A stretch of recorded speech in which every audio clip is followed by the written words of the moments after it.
Tenemos un lema este año que es pescadores de hombres y estamos hablando de esto, de que queremos responder a ese llamado que el Señor nos hace de ser pescadores de hombres.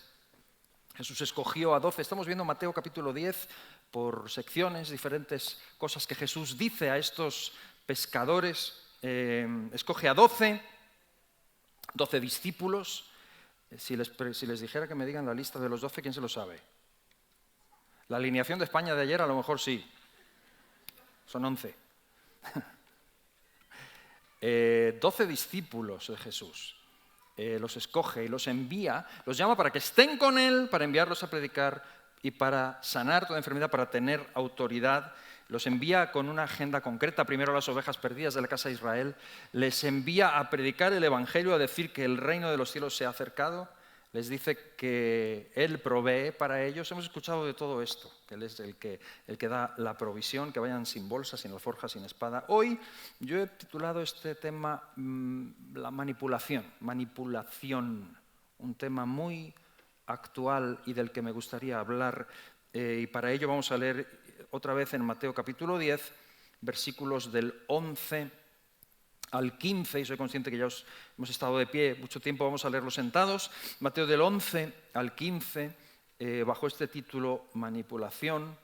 Es una palabra para la iglesia, para aquellos llamados a ser pescadores de hombres y que desean responder ese llamado a ser pescadores de hombres. Mira lo que Jesús nos dice en Mateo en el capítulo 10, versículos del 11 al 15, Jesús dice esto: mas en cualquier ciudad o aldea donde entréis, informaos quién en ella sea digno y posad allí hasta que salgáis. Y al entrar en la casa, saludadla. Y si la casa fuere digna, vuestra paz vendrá sobre ella, mas si no fuere digna, vuestra paz se volverá a vosotros. Y si alguno no os recibiere, ni oyere vuestras palabras, salid de aquella casa o ciudad y sacudid el polvo de vuestros pies. De cierto os digo que en el día del juicio será más tolerable el castigo para la tierra de Sodoma y de Gomorra que para aquella ciudad.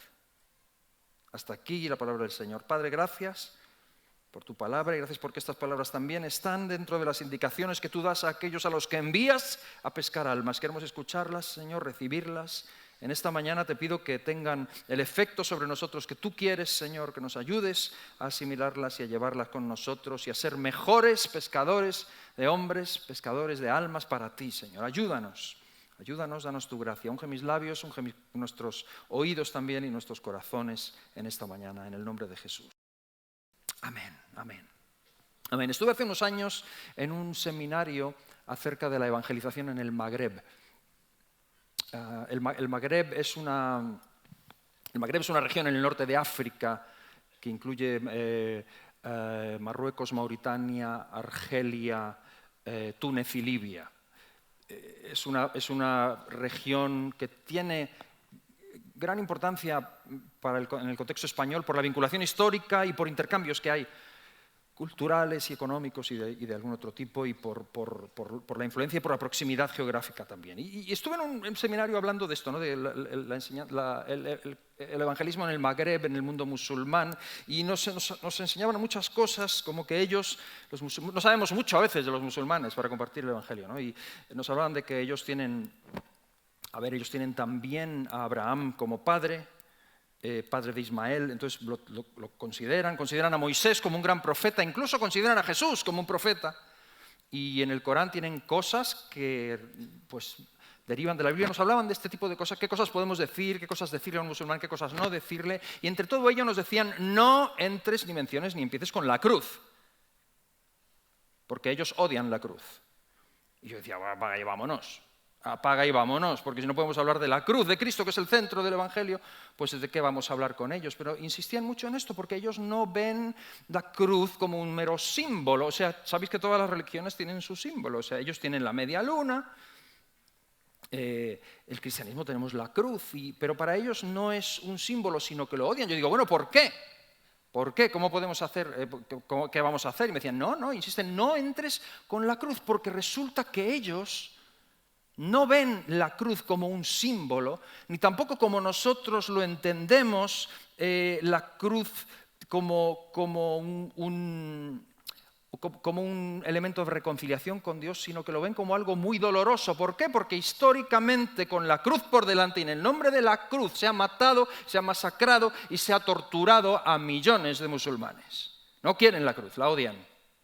No vayas con la cruz por delante, porque ellos entienden eso, es para ellos un símbolo de muerte. Entonces, la cruz para ellos no es un símbolo de reconciliación con Dios, sino que están viendo la cruz mucho más como un símbolo de guerra, como un símbolo de miedo, como un símbolo de asesinato, como un símbolo de muerte, como un símbolo de odio, no como un elemento de reconciliación. Y justo ahí es donde siento yo que la Iglesia ha hecho exactamente lo contrario de lo que Jesús dijo. Porque si en algún momento de la historia o de nuestro intento de evangelismo hemos malentendido y hemos convertido la cruz en un elemento o en un motivo de guerra, hemos convertido la cruz en un elemento de tortura, o si hemos convertido la cruz en un sistema de obligaciones, o en una imposición de decretos a la gente, un despliegue de poder, o un ejercicio inquisidor, nunca mejor dicho, bajo la organización esta denominada la Santa Inquisición. Entonces hemos traído mucho más vituperio al nombre de Cristo que otra cosa. Y los cristianos, si queremos ser pescadores de hombres, tenemos que revertir eso. Y es un problema en Europa y en España, hermanos. El problema en España y en Europa no es tanto de cuestiones espirituales, de que hay un símbolo y de que hay que hacer guerra y de que hay que esparcir sal o soplar por aquí o soplar por allá, sin querer yo denostar a nadie que venga con ese tipo de cosas o de prácticas. Pero realmente en España lo que hay es que la Iglesia ha ofrecido un testimonio patético y ha traído más daño que otra cosa, y eso hay que revertirlo. Eso ha generado rechazo, eso ha generado cerrazón en la gente de no querer saber nada de eso. Y la cruz, en lugar de ser un elemento de reconciliación con Dios, ha sido lo contrario. Y no te extrañe que tengamos un entorno hostil en esta parte del mundo. No tiene que ver con abracadabras, tiene que ver con un peso histórico bastante maldito. Y hoy evidentemente somos mucho más civilizados. Hoy no vamos con la muerte por delante. Hoy tenemos algo mucho más sofisticado, pero no por eso menos habitual o frecuente, que se llama manipulación. Que es intentar conseguir que la gente haga lo que uno quiere que haga, sin que se den cuenta de que los estás forzando y piensen que lo están haciendo libremente, pero los estás manipulando. Y el Evangelio de Cristo no es manipulación. No puede serlo. Y poco a poco la gente también se da cuenta de ese tipo de cosas. Y eso todavía viene a sumar encima más y más y más y más dificultad a la hora de compartir el Evangelio. Si queremos ser pescadores de hombres, tenemos que ser conscientes de este tipo de cosas y no sumar sobre ciertos mecanismos que solamente hacen esto más fuerte y más grande en nuestro medio, en nuestra sociedad. Gracias a Dios por el Evangelio y por Jesús y por la Biblia. Y de esto quiero hablar en las palabras que Jesús les dice hoy, lo que leemos, la lectura de hoy, lo que les dice a sus discípulos. Hay algo que quiero proyectar aquí y que muy rápidamente, pero tampoco quiero hacer aquí publicidad, pero hay un libro que está en inglés. No sé si está en español, pero tiene que ver habla de la deriva hacia el engaño por Agnes y John Lawless. Y hablan de 8 características del abuso espiritual. 8 características del abuso espiritual. Las quiero poner ahí simplemente para que las veas y para desenmascararlas. La primera, carisma y soberbia. Carisma y soberbia. Un liderazgo basado en carisma y que luego deriva en soberbia, ¿no? Cuando veas algo así, sospecha siempre de esto. Evangelio basado en el carisma de una persona y la soberbia. 2, cólera e intimidación.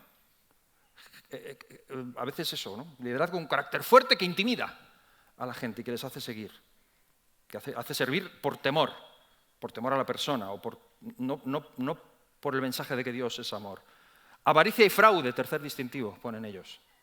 Imagínate un liderazgo que se caracteriza por ese tipo de cosas, avaricia y fraude. ¿Cuánto ha habido de vituperio al nombre de Cristo? ¿Cuánto negocio, cuánta exigencia de dinero? Lo cual nos hace sentir vergüenza luego a la hora de pedir ofrendas, que es lo más bíblico y lo más sano y lo más bonito. Pero claro, cuando te pones a pedir dinero para algo ya estás temblando como diciendo, pues van a pensar que los estoy manipulando porque hay tanto antecedente de esto. Inmoralidad. Otro punto. ¿Para qué hablar de esto, no? Y no la inmoralidad escondida que hay, y peor, justificada a veces, con argumentos absurdos, espiritualoides, falsos. Estructura autoritaria esclavizante. Sospecha de estas cosas. Siempre que veas esto, ¿estás hablando de una secta o estás hablando de manipulación? Gente realmente esclavizada, utilizada. Yo lo he visto. Yo he visto gente, pasaportes retenidos, cosas así, en serio.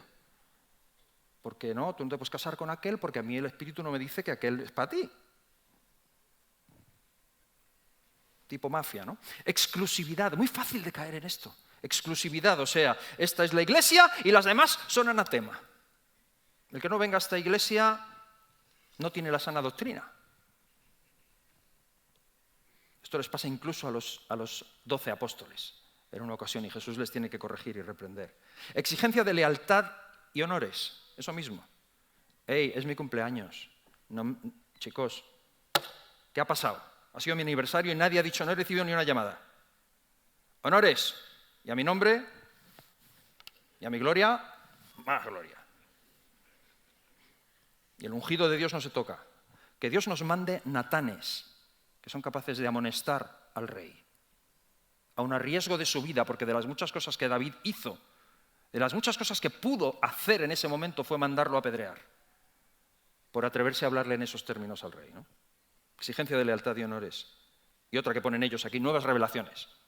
Que yo no digo que no haya, que Dios no nos hable y nos diga cosas. El Espíritu Santo está vivo y nos sigue hablando, pero revelaciones extrabíblicas que se ponen al mismo nivel de la palabra de Dios y se convierten en dogmas. Y ahora ya no seguimos a Cristo, seguimos al profeta, al Illuminati de turno. Bueno, no quería yo hablar de esto, pero sí me interesaba sacarle una foto a eso. Sácale una foto. Si ves esto, sospecha. Porque si el Evangelio o la predicación del Evangelio en algún punto se basa sobre estas cosas, sospecha. No es el Evangelio de Jesucristo. O vete luego al YouTube, que lo tienes en la pantalla y le saca, porque esto está muy lejos a lo mejor. Luego le saca, pero mira esto, porque estas cosas no son. Jesús, contrariamente a todo esto, nos escoge. Escoge a los 12 y los envía, y lo que les enseña es totalmente contrario a esto. No hay lugar en el Evangelio para la manipulación. Dios nos ayude a ser una iglesia de pescadores y pescadoras, de hombres. Pescadores significa pescadoros y pescadoras, ¿vale? Estamos a veces demasiado afectados por los debates políticos. Es un plural que incluye a ambos. No me vayan ahora aquí a acusar de sexista o cosas así. Todos, pescadores de almas, ¿vale? Luego decir pescadores de hombres y pescadores de mujeres hasta puede sonar raro. Pescadores de almas para el Señor. Si queremos ser pescadores de almas, no hay lugar para la manipulación en el Evangelio. ¿Cómo podemos revertir esto? Pues yo quisiera simplemente aprender de las enseñanzas, en estas palabras que hemos leído hoy de Jesús, 4 principios fundamentales, 4 principios a tener en cuenta si pretendemos ser pescadores. 4 principios que nos ayudarán a no caer nunca en la manipulación de gente. Y creo que están aquí en esto que Jesús dice. Y voy a mencionar los 4 y luego nos vamos a comer algo para el cuerpo cada uno, ¿no? A donde vaya a ir. Disfruten, yo disfrutaré de mi aniversario. Que no me habéis dicho nada. No es hoy, no es hoy. Ha sido esta semana. Bien, primer punto, 4 elementos. El primero de ellos, apúntatelo, la gente es libre.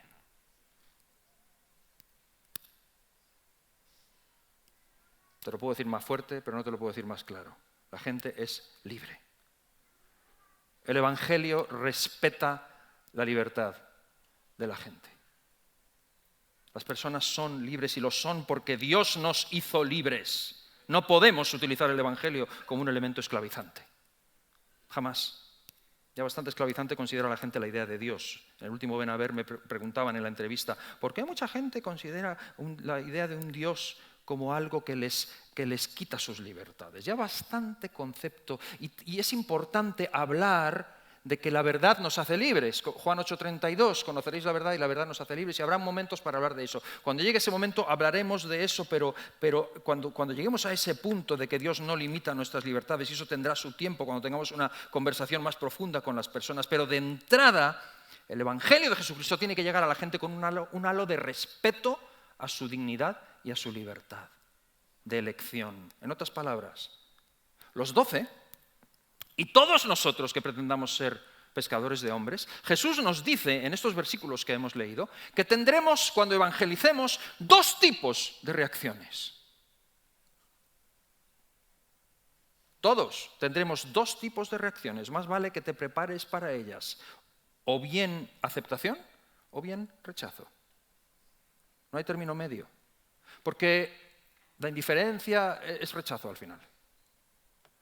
O aceptan el mensaje o lo rechazan. Es un hecho que no puede ser cambiado. No podemos forzar a la gente, ni podemos forzar el mensaje para forzar así su reacción.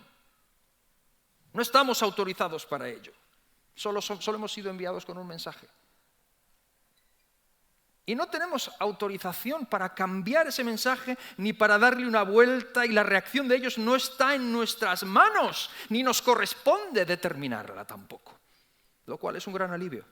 Así que si nadie se convierte, no depende de ti. En principio no depende de ti. Hay gente, como los discípulos, que de alguna manera con su vida o sus actitudes impedían que la gente se acercara a Jesús. Trata de no impedir que la gente, si no se acerca a Jesús, que sea porque tienen un problema con Él, pero no que sea porque tienen un problema contigo. Compórtate. Eso es un problema también. Que eso es lo que la Iglesia y lo que los cristianos muchas veces hemos hecho, apartar a la gente y pensar que estamos pescando. Eso es malo, pero serás mejor cristiano si respetas la voluntad de la gente. Porque estarás hablando a gente que están haciendo uso de algo divino que Dios les dio y que es la voluntad, derecho a escoger. Tienen el derecho a escucharte y tienen el derecho a decidir, y si aprendes a ver y a disfrutar y a amar a las personas cuando hacen uso de ese derecho, serás mejor cristiano. ¿Puedes hacerlo? Puedes amarles, escojan lo que escojan. Es que están contra el aborto, yo con esta gente, ¿no? Escúchame, ¿puedes amarlos? ¿Puedes permitir que el mensaje del Evangelio cale en ellos a medida que el Espíritu Santo opera y tú entregas el mensaje y respetas su libertad? Sin elementos manipulativos, ni emocionales, ni coercitivos de ningún tipo. No puedes forzarlos, solo puedes amarles.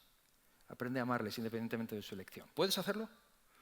Porque brillaremos mejor por Jesús así. Y nos distanciaremos de esa tendencia manipulativa que etiqueta en muchos círculos españoles y europeos al cristianismo. Muy importante, Jesús dice, entraréis en sitios donde os recibirán, entraréis en sitios donde no os recibirán. No hay más opciones. O sí o no.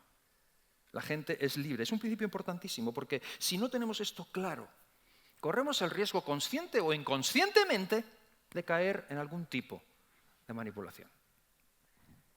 Y esto es algo que ha pasado. Yo lo he visto, no es agradable que por el afán de ganar almas para Cristo, con buena intención incluso, pues se usan técnicas de, no sé, como el miedo. Yo recuerdo un evangelista que predicaba y hacía el llamamiento y ponía una cuenta regresiva. Ya solo quedan 50 segundos. Parece el llamamiento, ¿no? Tú no sabes qué será mañana, así que ahora, y quedan 40, 39, 38, 37, se acaba el tiempo.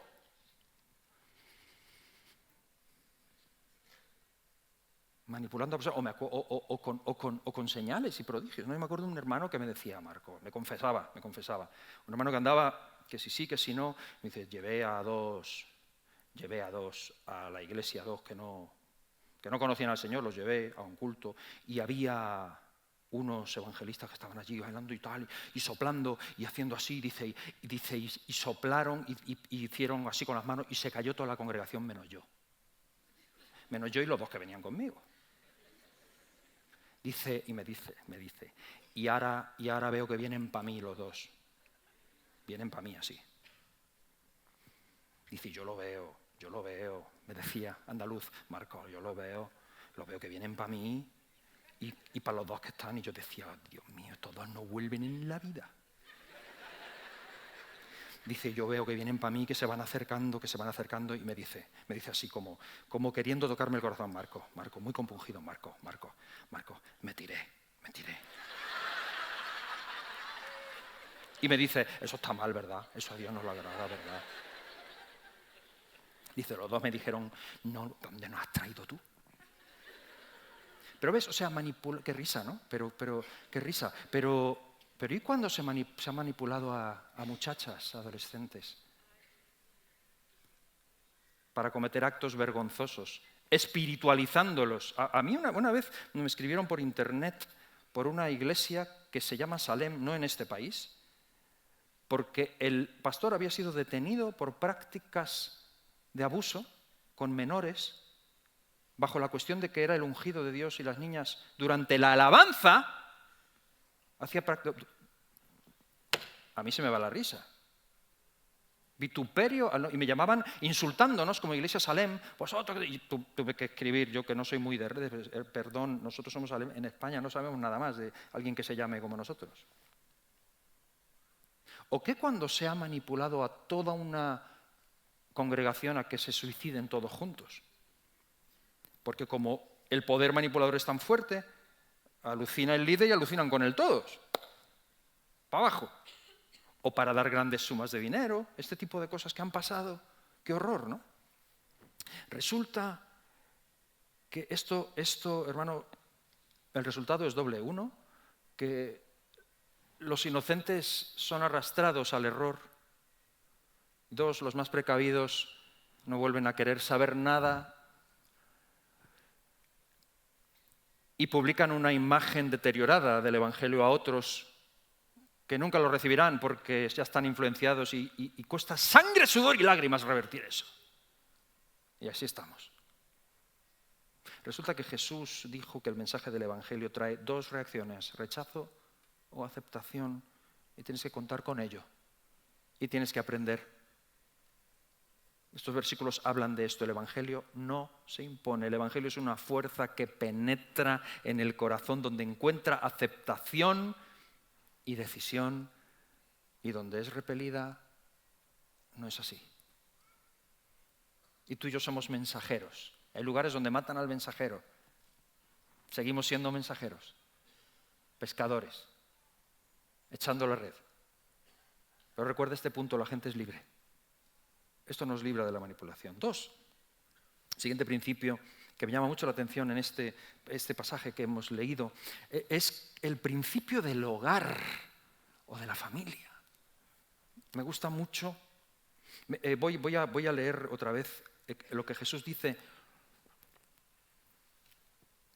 Cualquier ciudad o aldea donde entréis, informaos quién en ella sea digno y posad allí hasta que salgáis. Y al entrar en la casa, saludadla. Me encanta el concepto que Jesús tiene constantemente de la familia. Es cierto que son otros tiempos, ¿no? Voy a dedicar poco tiempo a este punto, pues lo hago cortito, aunque me parece fundamental para lo que estamos aprendiendo en este año. Grábatelo bien, el concepto de la familia. La forma de hacer proselitismo, proselitismo no es una palabra, cuidado, no es una palabra peyorativa, no es una palabra fea. Proselitismo es simplemente compartir la fe de uno. Lo que pasa es que se le ha dado quizá no debería usar esa palabra, porque tiene una connotación en nuestra mente negativa. La forma de compartir la palabra de esta gente, y como Jesús los envió, tiene mucho significado y gran importancia. Tiene que ver con la familia. Habla de entrar en una casa, de buscar personas. No habla de irse a una plaza, ni siquiera de meterse en una sinagoga. No habla de hacer eventos multitudinarios. En ningún caso, Jesús. Jesús era una persona que tenía ese carisma y que tiene esa influencia sobre multitudes, pero cuando los envía a ellos, y yo no digo que eso existe, que Dios use esa forma pero cuando nos envía como pescadores, los envía a las casas y dice, quien sea digno, posad allí. Habla de entrar en una casa. Y hay algo que es igual hoy, el enfoque. Dios no nos envía ni nos hace pescadores de hombres, ni eres un pescador o una pescadora por el hecho de que tengas capacidad de convocatoria para un evento. No tiene nada que ver. No creas esa mentira de que para ser un pescador o una pescadora necesitas tener convocatoria con muchísima gente. El Señor te envía a una casa, a una persona. Y no estoy hablando del formato de ir de puerta en puerta, que también tiene su estigma. Estoy hablando de que busques gente, de que la obra de Dios es una obra personal y Dios te quiere usar como pescador, a lo mejor de caña, de pez individual, pero que pesques a personas, que vayas a ellas, que las discipules, que tengas un contacto, con que tengas en este año una influencia sobre alguien a quien arrastres a Jesús en tus redes y que el Evangelio haga mella en su vida y lo transforme. Estás cumpliendo con una misión. Y voy a decir una cosa, hay mucha gente, hay mucho cristianismo y mucha cristiandad que son seguidores, como Jesús tenía multitudes. Gente que ha sido salva, y es un dilema, porque somos salvos por gracia, por medio de la fe, eso es un milagro. Hay gente, hay personas, como muchos de nosotros, que somos salvos por gracia, y ¿no te ha pasado que tú dices, si yo fuera Dios, este no sería salvo? Pues es salvo, cariño, porque es por gracia y por fe. Hay mucha gente salva por gracia, porque han aceptado a Cristo, y hay mucho que mejorar en sus vidas todavía. Pero son salvos, no te metas en eso, me parece absolutamente estéril y absurda la discusión de quién es salvo y quién no es salvo, y quién pierde y quién no pierde, etc. Podemos hablar de otra cosa. Podemos seguir a Jesús y dejar que Él decida quién y quién no. Nos envía a hablar con gente, y te digo, lo que quería decir es que hay mucha gente que sí, que son salvos, es indiscutible, ni siquiera voy a entrar a discutirlo. Pero gente transformada por el poder del Evangelio y que toma en serio la palabra en su día a día y que lee y dice, wow, ¿qué tiene esto que ver conmigo? Y son transformados, suelen ser gente que han sido conquistados por uno que se ha acercado a ellos. No por un evento. Pescadores. Somos llamados a ser pescadores. Ahí te lo dejo. Jesús dice entrar en una casa. Preguntad quién es digno. El reino de Dios siempre comienza en secreto, en lo pequeño. No busques la gran exposición, la gran visibilidad para ser el próximo David Wilkerson de esta generación. Si David Wilkerson hay uno y Billy Graham otro. Pero no te creas que hay tantos dobles de eso, ni que ese es el modelo para todos a seguir. Deja que Dios levante de vez en cuando personas. Claro, gloria a Dios por ello. Todo lo que sume al reino es fabuloso. Bernabé, no es Bernabé el que quiero decir. ¿Cómo es? El que predicaba, pero nunca, no era un discípulo. Bueno, ya se nos ocurrirá. Sí, hombre, y Pablo lo recomienda constantemente. Apolos. Yo sembré, Apolos regó. ¿Apolos en qué iglesia estaba? Pues era un evangelista, iba de acá para allá y sumaba para el reino. Timoteo era un discípulo. No sabemos mucho de Apolos. Hablaba de un pico de oro impresionante, gran hombre de Dios. No tengo nada que decir en contra de él, absolutamente nada. Pero digo que el modelo, que no todo el mundo es Apolos. Y hoy tenemos una tendencia a endiosar a los Apolos. Entra en la casa, mira a ver quién es digno y péscalo. Y discipúlalo y háblale. Y eres un grande en el reino de los cielos por hacer eso. Eso es a lo que Jesús nos llama. El principio de la familia, el principio del hogar, el principio de lo pequeño, el principio de lo secreto. El punto de partida del reino de los cielos debe ser la casa. Es allí donde la semilla tendrá mayor influencia y germinará, porque es auténtica. Y la prueba de esa autenticidad es cuando ves vidas cambiadas, vidas transformadas, que están constantemente cambiando. Ok, punto número 3, voy al siguiente. El principio de la paz de Dios. El principio de la paz. Dice Jesús, cuando entréis, saludad con la paz. Los está enviando a predicar el Evangelio, a tener autoridad, a sanar, y no salen, ¡oh, no! Salen saludando con la paz. Donde entréis, que vuestra paz pose sobre ellos. El principio de la paz de Dios es mucho más que un saludo. Sabéis que los judíos se saludaban con shalom, se saludan aún con shalom, que significa paz. Pero Jesús está hablando de mucho más que un simple saludo. Está hablando de que donde sean recibidos deben saber que el efecto sobre ellos será paz. Nunca guerra, nunca conflicto, paz. De todos los títulos que se le dan a Jesús en el Nuevo Testamento, cuando habla en Isaías 9, ¿no? Admirable, consejero, Dios fuerte, Padre eterno, creo que el más inesperado y el más fuera de contexto para ellos es príncipe de paz. ¿Cómo? ¿Perdón? Príncipe de paz. Pero si es que ellos esperaban un Mesías en términos militares, que les quitara de encima al opresor romano. Y Roma no era el demonio, Roma era solamente uno más de la mentalidad de ellos, de los imperios que les habían dominado. Egipto, Asiria, Persia, Grecia y ahora Roma. Pero Jesús no viene. Llega ahora el Mesías y claro, no viene en son de guerra, viene en son de paz. Lo más violento que encuentras del Señor es cuando limpia el templo, ¿no? Y hace un azote de cuerdas y tal, entre ellos mismos para limpiar la casa del Señor. Pero no le ves metido en ningún movimiento de celotes o de guerrilleros o de cuestiones de estas. Esto les choca tremendamente a ellos porque ahora resulta que es el príncipe de paz. Y es curioso, ¿no? Esto lo había puesto yo ahí, la paloma. Es que la paloma, curioso eso, ¿eh? Que es el símbolo ¿de qué? Del Espíritu Santo. El Espíritu Santo, que es el que nos capacita, el que nos envía, el que está en nosotros, el que nos fortalece para la guerra, es la paloma. Es un mensaje de paz, señores. La paloma, que es un símbolo, sí, es un símbolo antiguo. Afrodita, la diosa griega, que es la diosa del amor, se ve con una paloma, o la otra está otra Irene, Irene en griego significa paz, es la diosa de la paz, tiene una paloma.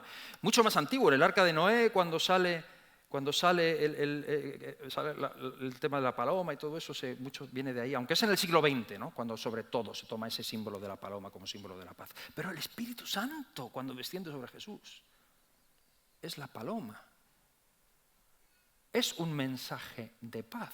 Y puede que para los judíos que tenían este tema de que Jehová es varón de guerra, ¿no? Como dice en Éxodo, y que tenían esta idea de quitar al opresor, puede que haya cuando a veces hemos confundido esto, ¿no? Predicadores evangelistas del Apocalipsis, de verdad, sin querer denostar, pero estos predicadores de trompeta y taburete en medio de la plaza, hablando de las plagas de Egipto o del dragón y las 7 trompetas, perdón, es que es un mensaje que no cala en la sociedad, no cala en nuestra gente. El Apocalipsis es un material fabuloso de estudio profético, de escuela bíblica, pero no es material evangelístico. El dragón con los 7 cuernos o no sé qué, no cala, pero no cala porque no es el mensaje con el que hemos sido enviados. Es que no lo es. Es que no es, digo, a lo mejor a los judíos que tenían mentalidad de literatura apocalíptica y este tipo de cosas pueden entenderlo más, pero Pedro, cuando llega a los gentiles en Hechos capítulo 10, en la casa de Cornelio, les habla de, literalmente, léelo, Hechos 10, creo que es el versículo 16, el evangelio de la paz. Que Dios ha reconciliado a las naciones con Él, nos ha reconciliado con Él. Es lo que decíamos, el reino de los cielos se ha acercado. Ni siquiera Pablo, cuando nos habla en Efesios 6 de la armadura, ¿has visto la armadura? Que tal, y estemos en la batalla y firmes y no sé qué, y el yelmo de la salvación, y el escudo de la fe, y la coraza de la justicia, y el cinto de no sé qué, y luego ¿qué? Calzados los pies con el evangelio de la paz. Es el evangelio de la paz. ¿Crees que puedes llevar esto a la gente?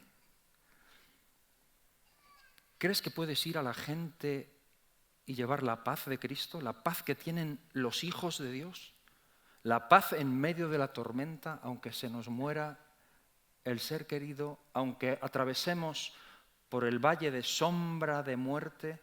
¿Sabes tú lo que le seduce a una sociedad en guerra? Un espíritu de paz inmutable, porque Cristo está dentro, y dicen, yo quiero eso.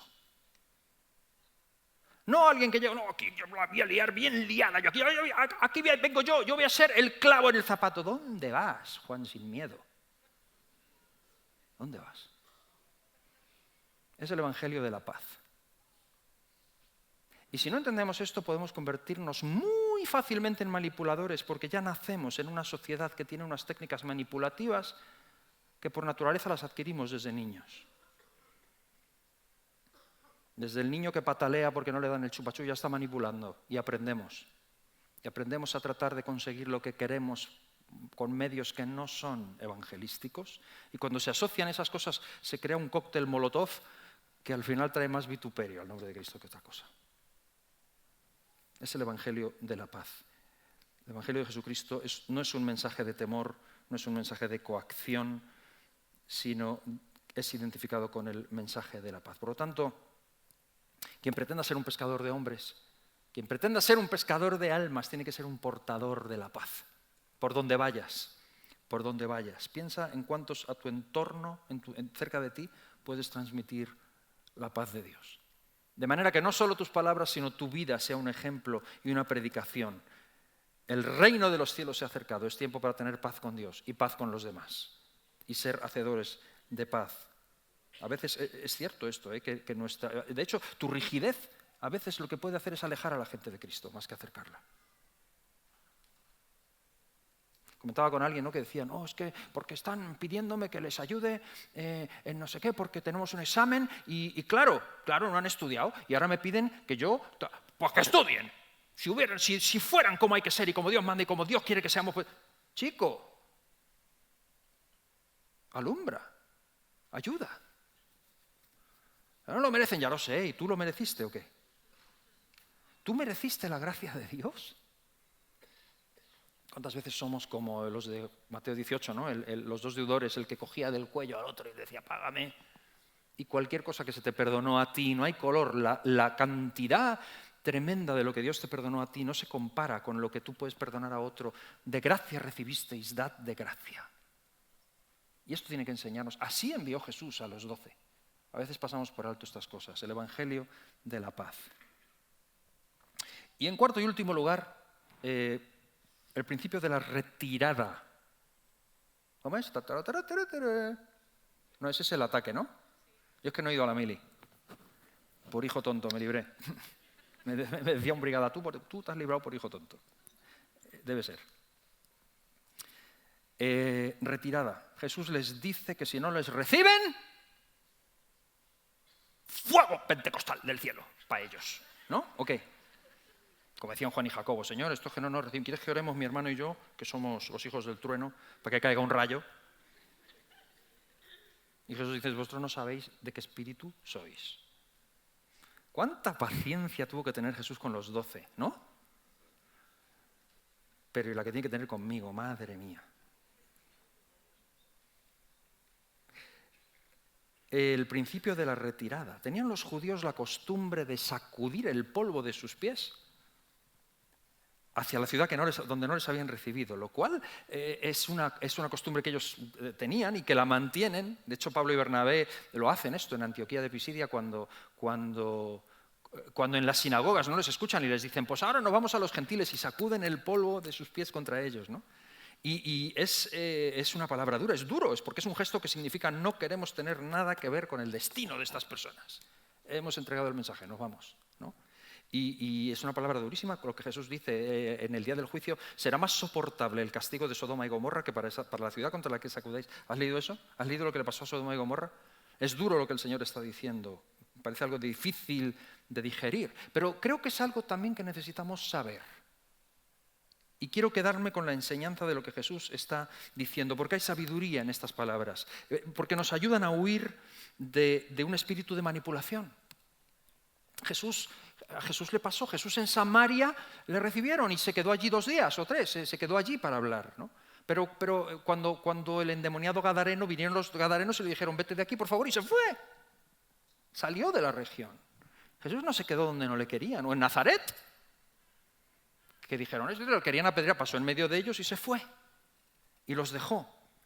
El principio de la retirada. Este punto tiene 2 vertientes para mí, y con esto me quedo. Me olvido de Sodoma y Gomorra, pero tiene 2 vertientes. El primero, la sobriedad y el respeto.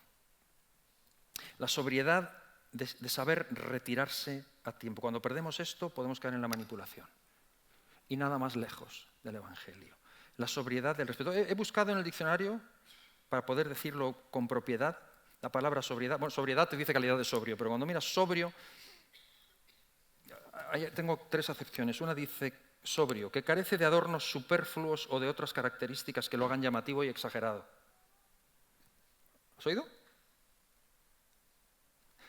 Que carece de adornos superfluos o de otras características que lo hagan llamativo y exagerado. Otra dice moderado en sus palabras, comportamiento, etcétera, especialmente en el comer. Y otra dice sobrio, que no está borracho. También. Me quedo con la primera, que carece de adornos superfluos o de otras características que lo hagan llamativo y exagerado. Me acuerdo en una evangelización una vez, cuando yo era joven, estábamos en una carpa y el evangelista era muy así fogoso, ¿no? Y muy en esta línea, como ha pasado tantas veces. Dios, y Dios sabe que no estoy yo hablando, no quiero hablar en contra de nadie, ni de cada uno en la medida de su capacidad y de su fe y de su talento y de la unción que Dios le ha dado y de la oportunidad, pues sirve al Señor, ¿no? Pero hay veces resultados de esto. Yo recuerdo allí que estaban predicando y en el momento del llamamiento, de pronto un susto, porque pusieron por el sistema de sonido un trueno. Entrega tu vida a Jesús ahora, antes de... Vamos, era como que... O sea, casi levantaban la mano del susto. Dice aquí, sobrio, que carece de adornos superfluos o de otras características que lo hagan llamativo o exagerado. Esto no me parece ni sobrio ni respetuoso, sino más bien exagerado, fuera de lugar, tratando de hacer algo llamativo que no lo es, tratando de ayudar al Evangelio y trae vituperio al nombre de Cristo porque constituye una falta de credibilidad. Porque al final, los jovencillos, como pues descubrimos el cable y descubrimos la cinta cassette, de donde salía el trueno. Y me acuerdo que uno de los pastores le dijo, hermano, no era necesario hacer eso. Con muy buen criterio y con mucho amor, ¿no? Aprendimos también en eso.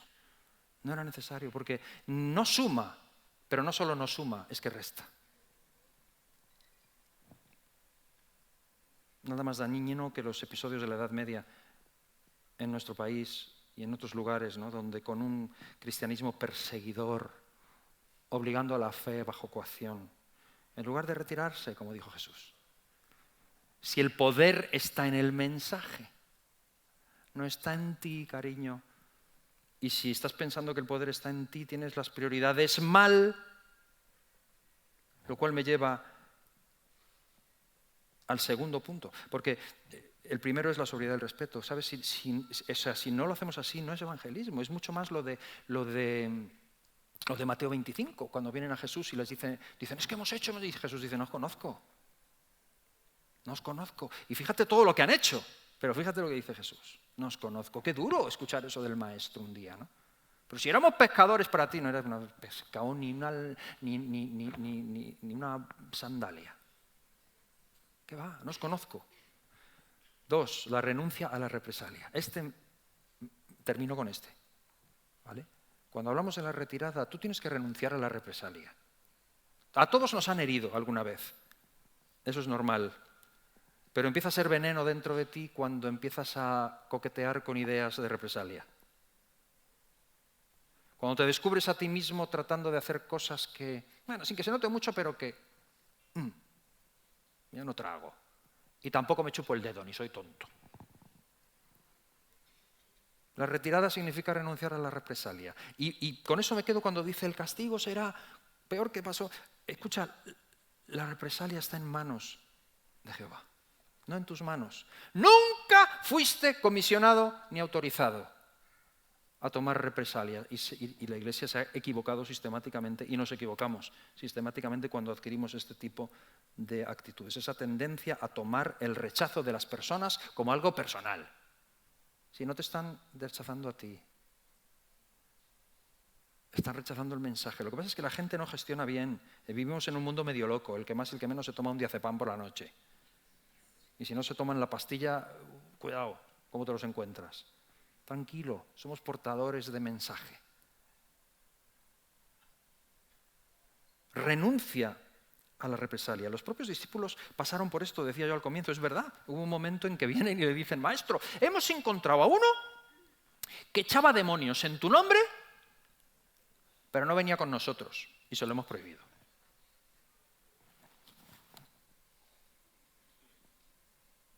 Y dice Jesús, pues si el que no es conmigo es contra mí, el que conmigo no recoge desparrama. No se lo prohibáis, estaros quietos, que no viene con nosotros. ¿Y?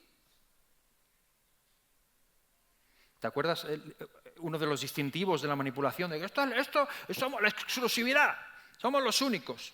Y el que no lleve la camiseta con Salem aquí con el pez, al cielo entras con la Biblia y con el pez de Salem. Si no, no vayas a pensar que San Pedro te va a abrir la puerta. ¿Pero dónde vamos? ¿Pero quién nos hemos creído que somos? Si no te aceptan o si no quieren ir contigo, ten la alegría de amarlos como Dios los ama. Y de seguir brillando por Jesús para ellos y para todos sus compañeros. Porque a eso hemos sido llamados. A eso hemos sido llamados tú y yo. Como el Señor lo hace, ¿no? Que nos ama a pesar de quienes somos. En el Sermón del Monte lo vemos. Jesús dice en el Sermón del Monte, cuando habla del amor a los enemigos, ¿no? Cuando dice, oísteis que fue dicho tal y cual, ¿no? Pero yo os digo, dice, oísteis que fue dicho, amarás a tu amigo y aborrecerás a tu enemigo. Pero yo os digo, amad a los que os aborrecen. Amad a los que os persiguen. Haced bien a los que os aborrecen. Orad por los que os ultrajan y os persiguen. Para que seáis hijos de vuestro Padre. Que hace salir su sol sobre justos e injustos, sobre buenos y malos. Porque si solo saludáis a los que os saludan, ¿qué recompensa esperáis? Dice Jesús. ¿No hacen esto también los publicanos y los pecadores? Sed pues vosotros perfectos, como vuestro Padre que está en los cielos es perfecto. Y no habla de perfección en cuanto a no equivocarse. Habla de que el amor de Dios que ha sido derramado en nuestros corazones ama como Dios, como el sol que brilla, sin importar quién esté debajo. ¿No? Y da el mensaje, y si no es aceptado es capaz de retirarse. ¿De quién habla Jesús aquí? No está hablando de los creyentes, no está hablando del hermano insoportable que tienes al lado, que le tienes que... A ese le tienes que amar, porque dice Juan que el que dice que ama a Dios y no ama a su hermano se está engañando a sí mismo. Eso es otro tema. Pero estamos hablando de los enemigos, incluso los que os vituperan y os persiguen. Que los ames. ¡Guau! Es lo que está diciendo Jesús. Entonces, que renuncies a la represalia, porque mía es la venganza, dice el Señor. Yo daré el pago, dice Jehová de los ejércitos. Y demasiadas veces tenemos esa mala actitud, ¿no? Ese discurso de ellos y nosotros. Y no puedes hacer nada al respecto. No puedes hacer nada al respecto. Cuando tú vas a compartir la palabra de Dios, te encuentras con dos tipos de reacciones: aceptación o rechazo. Y si es aceptación, gloria a Dios por ello. Si es rechazo, es un tema entre Dios y la persona. Que una persona rechace el Evangelio no es un fracaso tuyo. Fracaso tuyo es que no eches la red. Fracaso tuyo es que no brilles por Jesús. Porque hemos sido enviados a predicar el Evangelio. Nuestro éxito consiste en sembrar la semilla. Nuestro fracaso consiste en no hacerlo, en no echar la red. A eso hemos sido llamados. Pero Dios nos libre de manipular a nadie. Porque será peor el remedio que la enfermedad. Será peor el remedio que la enfermedad. Y a veces hemos malentendido ese mensaje de que tenemos que separarnos del mundo. Escucha, lo de separarnos del mundo es la separación del mundo, 2 Corintios 6:4, cuando dice qué comunión tiene la luz con las tinieblas, qué concordia Cristo con Belial, no os unáis en yugo desigual y todo eso. Yo eso lo entiendo y lo defiendo y creo que es así y debe ser así. Debe ser así. Pero está hablando de una asociación como el matrimonio. No está hablando de nuestra presencia en el mundo, al contrario. Lee Juan 17, estamos en este mundo para brillar. Y mira a Jesús, de lo que más le acusaron fue de eso, de estar con gente que él no tenía miedo de que lo fueran a contaminar, sino que él tenía la carga en su corazón y el amor de cambiarlos a ellos, de contagiarles a ellos, de brillar para ellos y traerlos al reino de los cielos. El Señor dice, mía es la venganza, somos llamados a amarles. Y si no tenemos esto en cuenta, caeremos en la manipulación. Termino diciendo que esto es imposible. Esto es una empresa imposible a menos que sea Jesús quien te llama, que respondas a Jesús, que pases tiempo con Él, que te impregnes de su vida, de su carácter, que te transforme. No podemos hacerlo sin Él. No es un negocio de nadie. Estamos pescando almas, somos llamados a eso. Estamos en este mundo para eso y solamente podemos hacerlo con Jesús. Y solamente si nuestro discipulado está claro, podremos ser pescadores de hombres en estos términos en los que Jesús envía. Y quiero invitaros a todos, mis hermanos y hermanas, a que tomemos ese reto, porque a esto es a lo que somos llamados. ¿Estamos de acuerdo? Pescadores de hombres y pescadores de almas significa esto. Si lees Mateo 10, todo lo que Jesús les dice, es como para sacar petróleo de ello. Dice cosas que a veces pasamos por alto. Y creo, hermanos, que este mensaje de la manipulación es importante en nuestro país y en nuestra sociedad.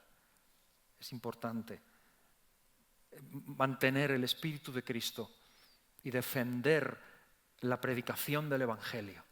La predicación del Evangelio, llanamente, con lo que es, porque es lo que salva las vidas. ¿Puedo pedir a los músicos que vengan, por favor? Y adoramos al Señor para despedirnos. Y no quiero que nos marchemos sin antes dar la oportunidad a cualquier persona aquí que no conoce el Evangelio de Jesucristo, que no conozca a Jesucristo como su Salvador personal, como aquel que da sentido a la vida, como aquel que nos rescata. Cualquier persona aquí hoy que no haya dado nunca ese paso, te quiero invitar a que des ese paso hoy. Dios te llama, Jesús te llama. Te llama a que lo sigas, a que lo conozcas, a que vengas a Él, a que le des la oportunidad de que Él llene tu corazón con auténtico sentido. Te llama porque sin Él no tenemos vida, ni aquí ni la vida eterna tampoco. Él nos da la vida eterna, Él murió por nosotros en el Calvario. Así que, al mismo tiempo que es un reto para los que conocemos al Señor, quiero también retar a los que no le conocen a seguir a Jesús. No hay nada que valga la pena más que seguir a Jesús. Y vamos a orar por ello. Y os pido que nos pongamos en pie para orar.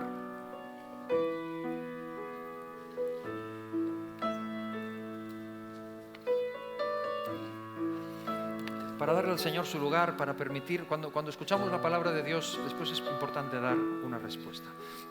Y si tú crees que Dios te ha hablado hoy, que te ha dicho algo que es para ti, dale una respuesta al Señor. Tómalo en tu vida para seguirle. Y vamos a orar.